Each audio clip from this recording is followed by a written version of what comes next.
You were always good with your hands. It started with your own nails, little details, rhinestones from the dollar store, designs with toothpicks. You painted your friends' nails in high school bathrooms before dances. People told you, you should do this for a living. You believed them. It felt like art.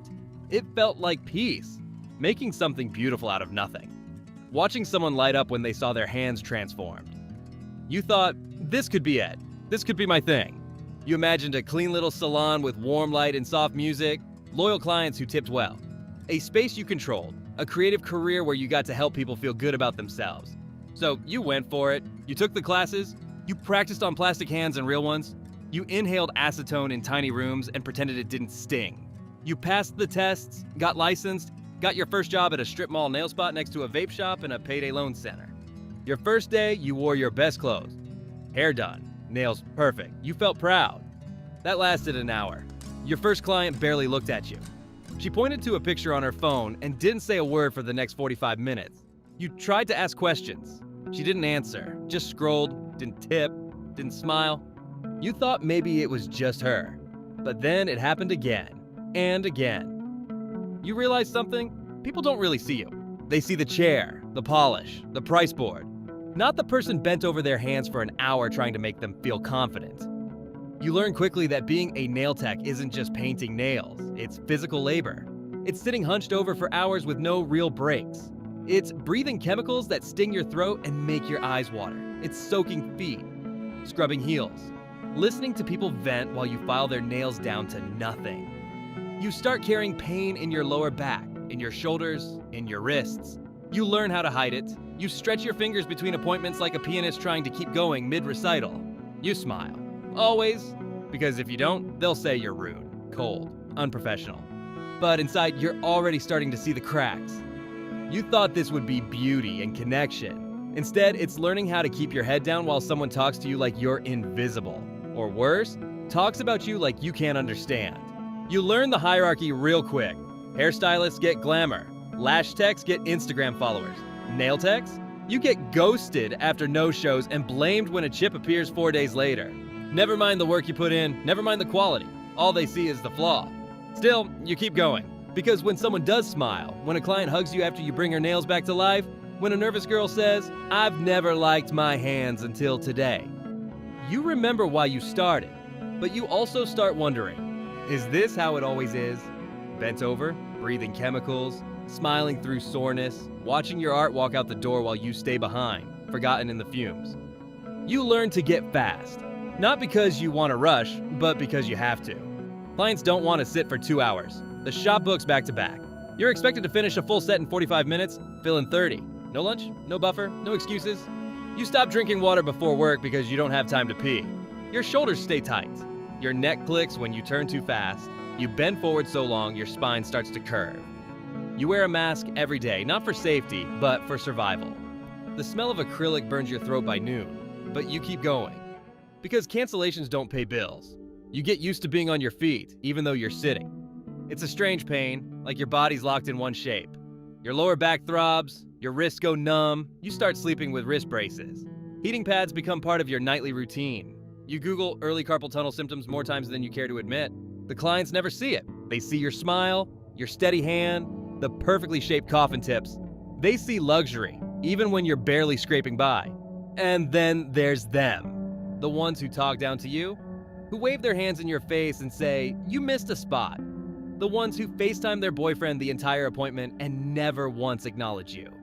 The ones who say, "You're too expensive," and while carrying a $3,000 purse. You get ghosted, you get no-showed. You get booked for just a basic mani and end up doing a full-on hand-painted design with crystals, and somehow they still hesitate at the price. You've memorized the fake compliment. "Oh my god, I love them." Do you do discounts for regulars? You've learned how to fake laugh, how to bite your tongue, how to say, "No problem," when what you want to say is, "This is my job, not a hobby." You're an artist, a therapist, a customer service representative, a small business, a timekeeper, a scheduler, a content creator, an accountant, and somehow, never enough. And then there's the quiet disrespect, the way people assume you're just doing nails. Like you didn't go to school, like you didn't learn anatomy, sanitation, technique, like your whole craft is just painting colors and gossiping. They don't see the skills, The certifications, the training, the hours. They see a chair, a drill, a price tag. Sometimes you think about quitting, but then a regular comes in, eyes tired, voice soft, and says, "I needed this today." You see her relax, you see her shoulders drop, and for a second it feels like connection again. But the second passes, and you look down at your own hands, dry, sore, cracked from acetone, and realize you've been giving everyone else their glow up while you fall apart in silence. You're not bitter, you're just worn. You're not new anymore. You've got regulars now. People who book months out, clients who say, "I don't trust anyone but you." You know their kids' names, their boyfriend's drama, their job stories. You've seen women through weddings, breakups, births, breakdowns. You hold their hands more than their partners do. You've built a reputation. Your work is clean. Your shaping's perfect. You know how to do the viral looks before the trends hit Instagram. You know which clients want silence, which want stories, which need comfort they can't say out loud. You've carved out your corner of the industry. But it came at a cost. Your back is stiff every morning. Your wrists crack when you grip a brush. Your fingers cramp mid-fill, and you have to stretch them behind your chair before you finish top coat. You don't complain. You just keep going. You work long hours because clients ask for after-work slots. You work weekends because that's when they have time. You skip meals because someone begged you to squeeze them in before their vacation. They say you're amazing, but they still haggle. They say they love your work, but still ask, "Why are your prices higher than last year?" You don't raise them for greed. You raise them because rent went up, supplies went up, your body's breaking down, and you need 1 day a week without a client sitting 2 feet from your face talking about how her last tech did it cheaper. You love the craft. You really do. But the job is more than the art now. It's emotional labor. You get tipped based on mood, reviewed based on vibes. Some days you're not even sure if people care about the nails or if they just need someone who will listen while they scroll and vent and treat you like the background of their self-care routine. You stay silent during awkward moments, during rude comments, during assumptions and passive digs. You swallow it, smile, keep filing. You keep your personal life out of it. You'll let them talk while you work. But some days your heart's heavy. Some days you need to be held. But you don't get that. You get clients who show up 20 minutes late and act like you're lucky they came. You get people who book last minute, cancel last minute, reschedule 3 times, then complain when they can't get their preferred slot. You're proud of what you've built. But it's built on your time, your energy, your health, your ability to keep smiling even when your legs are numb and your soul is running on fumes. You wanted to make people feel beautiful. Now you're just hoping to make it to Friday without your hands locking up. You used to paint because you loved it. Now, you paint because you have to. The pain doesn't go away anymore. It lingers. You feel it when you grip a brush, when you twist open a bottle, when you lean over the table for the 3rd hour in a row without stretching. The tightness in your back is constant now. The tingling in your fingers? You don't even bother asking if it's normal anymore. You know it is. You keep going anyway. Because reschedules mean lost income. Because canceling on a client means a passive-aggressive review. Because you still haven't found the time or the money for physical therapy. You used to look forward to work. Now some mornings, you stare at your book of appointments and feel dread.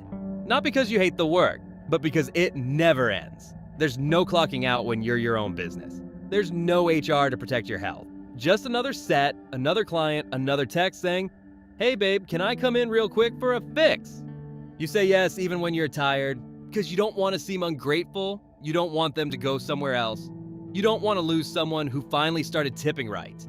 And somehow, even now, you still deal with people who act like they're doing you a favor. They cancel last minute, then rebook with attitude. They roll in late with Starbucks in hand and say, "Oops," without guilt. They ask for something simple, and then hand you a 25 photo Pinterest collage and say, "I trust you." You do the set, you smile, you post the picture, and then you sit in your car afterward and wonder who you are without the mask. Because the burnout doesn't just hit your body, it hits your identity. You used to feel like an artist. Now you feel like a vending machine with good lighting. You're always on, always polite, always making small talk, always complimenting strangers who never once asked how you're doing. You've cried in your car after clients walked all over you. You've hid in the supply closet and scrolled your phone just to escape. You've given up holidays, family dinners, time with your partner, all for people who don't remember your birthday, let alone your real name. And you start wondering, how much longer can I do this? How long before my wrists stop working? Before I can't feel my fingertips? Before the exhaustion turns into something I can't stretch away or fake through? You tell yourself you'll take a break, raise your prices, cut your hours. But then bills show up, rent shows up. A client texts, "I really need you," and your guilt shows up too. So you wipe your eyes, you stretch your back, you pick up the drill, and go again. Because in this industry, rest feels like rebellion, and boundaries feel like bad business. You wanted to help people feel beautiful. You still do. That part never changed. The way a finished set makes someone's face light up. The way a quiet client suddenly smiles when she sees her reflection in the gloss. That little moment of transformation. You live for that. But it's everything around it that wore you down. You gave people your time, your care, your creativity, while they stared at their phones and complained about prices. You gave them comfort while sitting in discomfort yourself. You made them feel seen while slowly disappearing in the background. They remember the design, not the hands that created it. No one talks about the hands behind the polish. The joints that ache, the lungs that breathe in fumes, the heart that hurts when a client treats your work like a luxury and a discount. The mind that's always counting appointments, payments, hours. Because your whole life became scheduled in 60-minute windows. You missed weddings, birthdays, dinners, just to stay loyal to people who wouldn't think twice about ghosting you for $5 cheaper down the street. You used to dream about opening your own space. Now you just dream about rest. About a weekend without notifications. About hands that don't feel stiff when you wake up. About being more than a service, a smile, a square on someone's calendar. Because no one tells you how lonely this job can be. You're around people all day, but still feel invisible. And when you finally get time alone, you're too tired to enjoy it.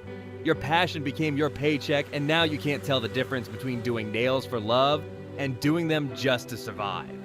You look in the mirror and see someone who used to be vibrant. Now she's just tired. Not weak, not broken, just worn. Because this job doesn't break you with big moments. It erodes you, slowly. One no-show at a time, one under-tip, one late night, "Hey girl, can I come in tomorrow?" that you say yes to even when your body says no. But you're still here, still showing up, still holding people's hands while yours fall apart, still creating beauty in silence, still being what others need, even when no one asks what you need. And that's the part no one sees. The strength it takes to smile when you're hurting, the patience it takes to serve people who don't see your worth, the love you have for this craft even after it's taken so much. Because it is love. Just a love that came with a cost. A cost that no one sees unless they've lived it too. That's why it sucks to be a nail technician.